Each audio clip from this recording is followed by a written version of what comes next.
வலையொலி அன்பர்களுக்கு வணக்கம். இன்னும் ஒரு பதிவிலே உங்களை சந்திப்பதில் மகிழ்ச்சி.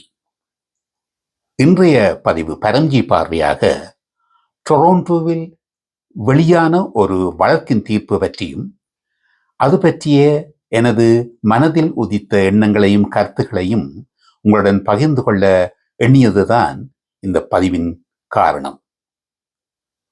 உமர் சமீர் என்று சொல்லி ஒரு கணக்காய்வாளர், பாகிஸ்தானியர், இஸ்லாமியர்.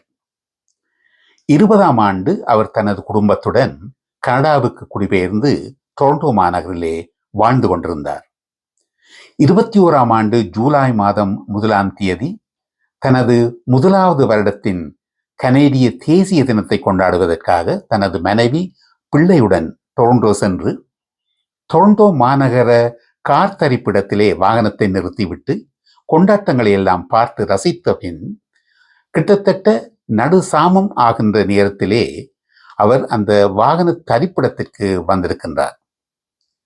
அந்த நேரத்திலே அங்கு நடைபெற்ற ஒரு கத்திக்குத்து விடயமாக அதை ஆய்வு செய்வதற்காக சில போலீஸ் அதிகாரிகள் சீருடை அணியாமல் ஆய்வுகளை செய்து கொண்டிருந்திருக்கின்றார்கள்.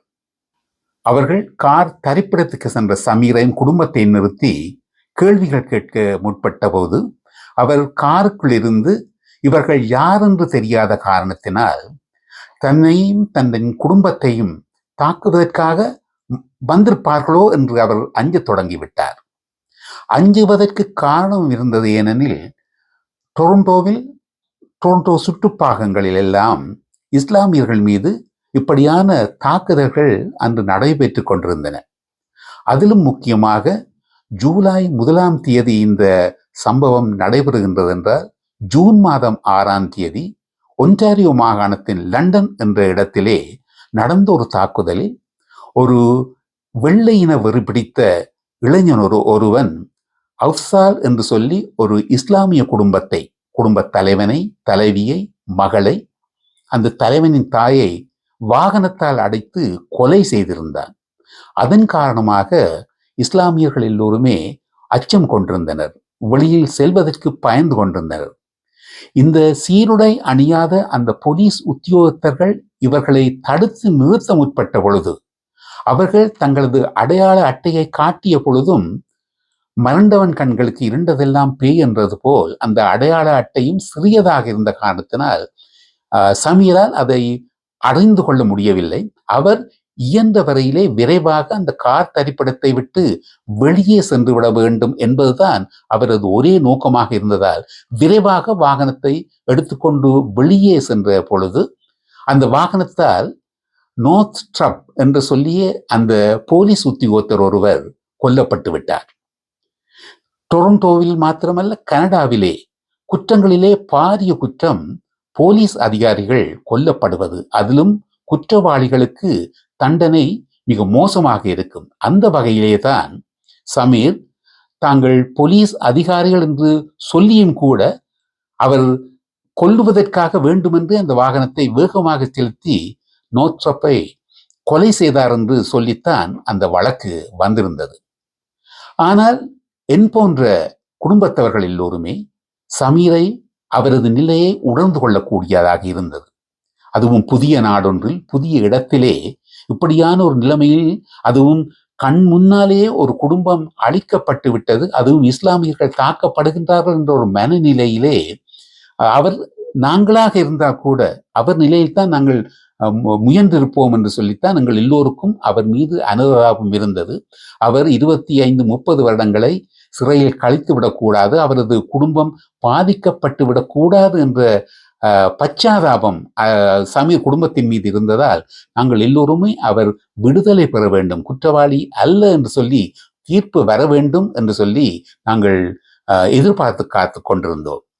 அந்த வழக்கு விடயமாக தினம்தோறும் ஊடகவியலாளர்கள் அங்கு நடைபெற்ற கேள்விகள் பதில்கள் பற்றியெல்லாம் எங்களுக்கு தந்து கொண்டிருந்ததால் நாங்கள் எல்லோருமே அந்த தீர்ப்பின் முடிவை எதிர்பார்த்து காத்து கொண்டிருந்தோம்.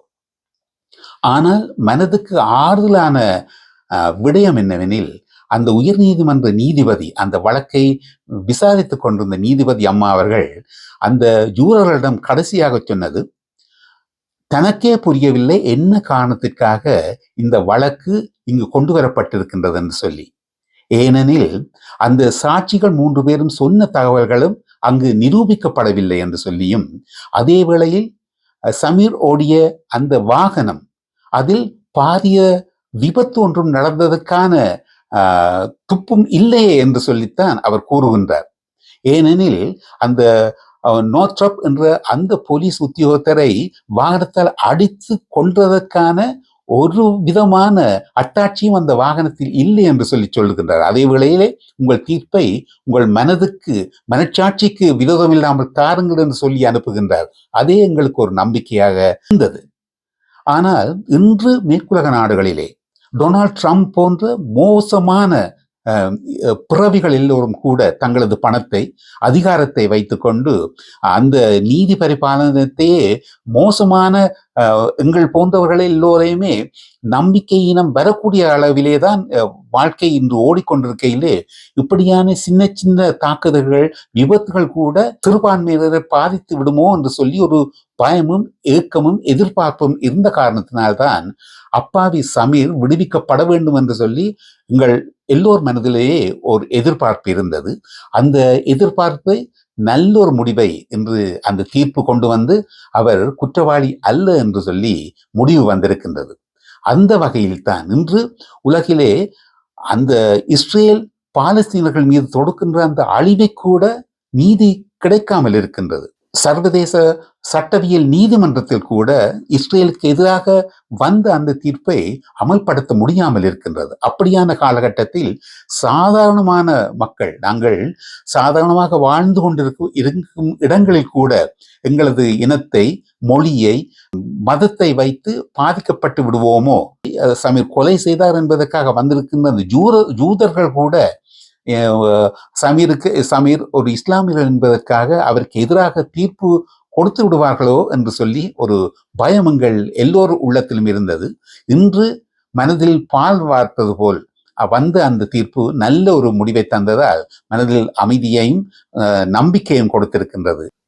அந்த மகிழ்ச்சியை உங்களுடன் பகிர்ந்து கொள்ள எண்ணியதன் விளைவாகத்தான் இதுவரை நேரமும் எனது கருத்துக்களை உங்களுடன் பகிர்ந்து கொண்டேன். அதற்கு நன்றியை கூறி இன்னும் ஒரு பதிவிலே உங்களை சந்திக்கும் வரையில் விடைபெறுகின்றேன். நன்றி, வணக்கம்.